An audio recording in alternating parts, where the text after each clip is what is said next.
Shri doctor G Gopakumar, ഇവിടെ ആരുടെ നിലപാടിനോടൊപ്പം നിൽക്കേണ്ടി വരും? ഇവിടെ SDP-യുടെ പിന്തുണ വേണ്ട എന്ന് എന്തായാലും LDF പറയുന്നില്ല. പക്ഷേ VD സതീശൻ അത് നേരത്തെ പറഞ്ഞതാണ്, അത് അദ്ദേഹം ആവർത്തിക്കുകയാണ്, ആ നിലപാടിൽ ഉറച്ചു നിൽക്കുകയാണ്. പക്ഷേ അവിടെ വെൽഫെയർ പാർട്ടി ബന്ധം UDF-നെ കുഴപ്പത്തിലാക്കുന്നുണ്ട്. വിമർശനം അങ്ങോട്ട് ഉന്നയിക്കാമല്ലോ. അപ്പോൾ മുസ്ലിം വർഗീയതയെ രണ്ട് മുന്നണികളും ഒരേപോലെയാണോ പുൽകുന്നത്, അതോ ഇക്കാര്യത്തിൽ LDF ആണോ മുന്നിൽ? വർഗീയതയെ പുൽകുന്നത് രണ്ട് മുന്നണികളുടെയും തമ്മിലുള്ള വ്യത്യാസം ആപേക്ഷികമാണ്, റിലേറ്റീവാണ്. തിരഞ്ഞെടുപ്പിന് 10 ദിവസം മാത്രം ബാക്കി നിൽക്കുമ്പോൾ മുന്നണി രാഷ്ട്രീയത്തിനകത്ത് ഒളിഞ്ഞും തെളിഞ്ഞും നിൽക്കുന്ന വർഗീയതയിൽ ഇവരാരും മോശമല്ല. അതുകൊണ്ട് തന്നെ തിരഞ്ഞെടുപ്പിൽ വോട്ട് കിട്ടാൻ എന്ത് തന്ത്രവും കുതന്ത്രവും ഉപയോഗിക്കും. വോട്ടാണ് മുഖ്യം. ആ വോട്ടിന് വേണ്ടിയുള്ള കളിയാണ് ഇവിടെ നടക്കുന്നത്. അത് പ്രാദേശിക തലത്തിൽ, സൂക്ഷ്മതലത്തിൽ എന്തൊക്കെ അഡ്ജസ്റ്റ്മെൻറ്റ് ചെയ്യാൻ പറ്റുമോ അതൊക്കെ ചെയ്യുക. അതാണിപ്പോൾ നമ്മൾ കണ്ടുകൊണ്ടിരിക്കുന്നത്. അതാണിങ്ങനെ ഒരിടവും ഇല്ലാതെ വഴുതിയുള്ള അഭിപ്രായം പറയുന്നതിൻ്റെ കാര്യങ്ങളൊക്കെ ഇതാണ്.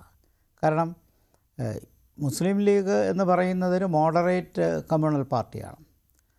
അതേപോലെയല്ല ബാക്കി പാർട്ടികളെക്കുറിച്ച് പറയാൻ. SDP-യുടെ കാര്യത്തിലായാലും വെൽഫെയർ പാർട്ടി ആയാലും ഒക്കെ പറയുമ്പോൾ അതിന് കുറച്ചുകൂടി തീവ്ര സ്വഭാവമുണ്ട്. മുസ്ലിം ലീഗ് വളരെ നേരത്തെ തന്നെ സെറ്റിൽഡ് ചെയ്ത ഒരു മോഡറേറ്റ് ആയുള്ള ഒരു കമ്മ്യൂണിറ്റേറിയൻ പാർട്ടിയാണ്. അപ്പോൾ മുസ്ലിം സമുദായത്തിൻ്റെ ബഹുഭൂരിപക്ഷം വോട്ടും മുസ്ലിം ലീഗ് പ്രതിദാനം ചെയ്യുന്നതുകൊണ്ട് സ്വാഭാവികമായി UDF അതിൻ്റെ ഗെയിനർ തന്നെയാണ്. പിന്നെ അവശേഷിക്കുന്നതിൽ 3 പാർട്ടികളാണല്ലോ ഇവിടെ ചൂണ്ടിക്കാണിച്ച് ഈ ചർച്ചയിൽ വന്നതും. അതിൽ PDP-യുടെ കാര്യം ഞാൻ പറഞ്ഞില്ല അല്ലേ? അത് MA ബേബി പറഞ്ഞു. PDP വർഗീയ പാർട്ടി അല്ല എന്നാണ് പറഞ്ഞത്. പക്ഷേ സതീശൻ അതെടുത്ത് ചൂണ്ടിക്കാണിച്ചു. എന്താ അത് വിവാദമാക്കാത്തതെന്ന് ചോദിക്കുന്നുള്ളൂ. അത് CPM-ന്റെ എല്ലാ നേതാക്കളും അങ്ങനെയാണ് പറയുന്നത്. PDP LDF-നാണ് പിന്തുണ നൽകുന്നത്. പക്ഷേ PDP വർഗീയ പാർട്ടി അല്ല. ഇതാണ് ഇങ്ങനെ ഒറ്റയടിക്ക് പറഞ്ഞുകൊണ്ട് ആ വിഷയം അവിടെ അവസാനിപ്പിക്കുകയാണ് LDF ചെയ്യുന്നത്. ഞാനായി പറയുന്നത് ഈ വർഗീയമാണോ ഇല്ലെന്ന് ഇവർ പ്രഖ്യാപിച്ച ഉടനെ മതേതരത്വമാവുമോ അതല്ലെങ്കിൽ വർഗീയമാവുമോ, ഇതെങ്ങനെയാണ് ഇതിനകത്ത്? അതാണ് ഞാൻ ആപേക്ഷികമാണെന്ന് പറയുന്നത്. റിലേറ്റീവാണ്. ഒരു വ്യത്യാസം, ചെറിയ ചെറിയ വ്യത്യാസങ്ങളെ കാണാനുള്ളൂ. ഇവരിലെല്ലാം തന്നെ വർഗീയതയുടെ അംശമുണ്ടെന്നുള്ളത് വളരെ വ്യക്തമല്ലേ? അവിടെയും MA ബേബി പറയുന്ന ഒരു കാര്യമുണ്ടല്ലോ, അത് താങ്കൾ എങ്ങനെ മനസ്സിലാക്കി? ഇതിപ്പോൾ അദ്ദേഹം പറയുന്നത് RSS-നെയും ജമാഅത്തെ ഇസ്ലാമിയെയും താരതമ്യം ചെയ്യുമ്പോൾ അനുപാതരഹിതമായ ഒരു താരതമ്യമാണ് അത് എന്നാണ്. വെൽഫെയർ പാർട്ടിയെ അംഗീകരിക്കുന്നില്ല, ജമാഅത്തെ ഇസ്ലാമിയെ അംഗീകരിക്കുന്നില്ല LDF-ഉം CPM-ഉം.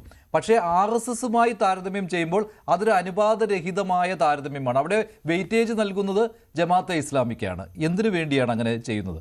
അത് വളരെ വ്യക്തമല്ലേ? ഇലക്ടറൽ ടേംസിൽ ദേശീയ തലത്തിൽ നോക്കുമ്പോൾ RSS പ്രതിദാനം ചെയ്യുന്ന ഒരു ദേശീയതയുണ്ട്.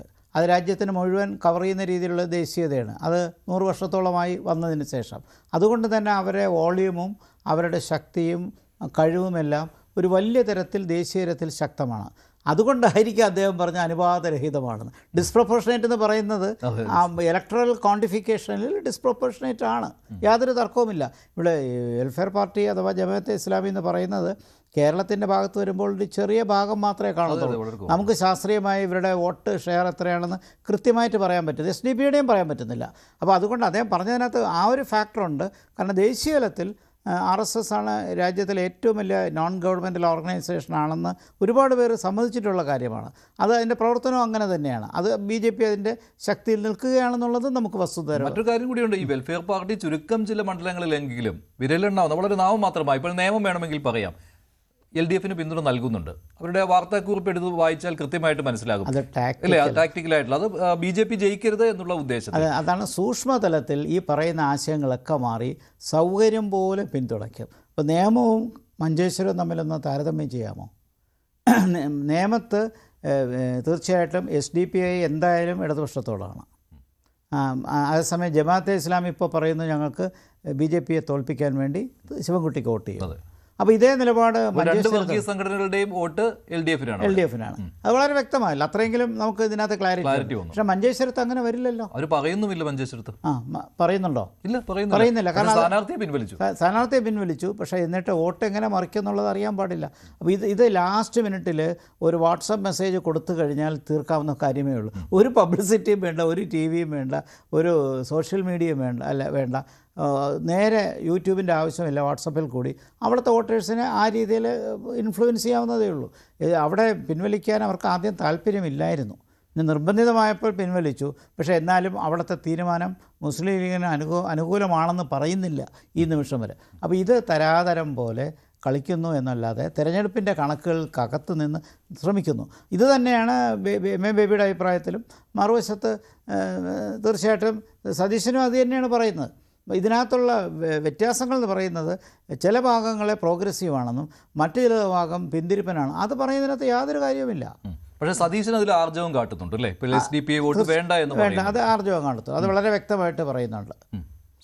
ബാക്കി ഉള്ള കാര്യത്തിൽ സൈലൻറ്റുമാണ് താനും. ഏത് കാര്യത്തിൽ?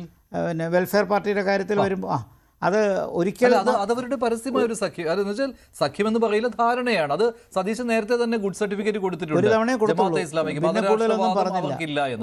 പിൻവലിച്ചിട്ടില്ല. അപ്പോൾ അതിൻ്റെ അർത്ഥം പിന്തുണയുണ്ട്. ഇത് കാരണം ഇതിനകത്ത് എന്താ പറയുക, കുറേ മിക്സ്ഡാണ്. വ്യക്തമായിട്ട് ഒരു മോഡറേറ്റ് ലൈനിൽ മുസ്ലിം ലീഗിലേക്ക് വരുന്നത് പോലത്തെ ഒരു മൂവ്മെൻറ്റ് ഇവരിലില്ല.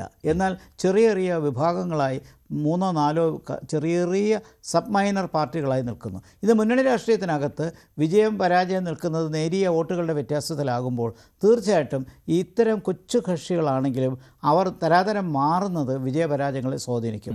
ഇക്കാര്യത്തിൽ ഇടതുപക്ഷവും വലതുപക്ഷവും തമ്മിൽ വ്യത്യാസമില്ല എന്നാണ് എൻ്റെ അഭിപ്രായം. അത് ശരിയാണ്. കൂടുതൽ വാർത്തകൾക്ക് news 18 Keralam YouTube channel subscribe ചെയ്യുക.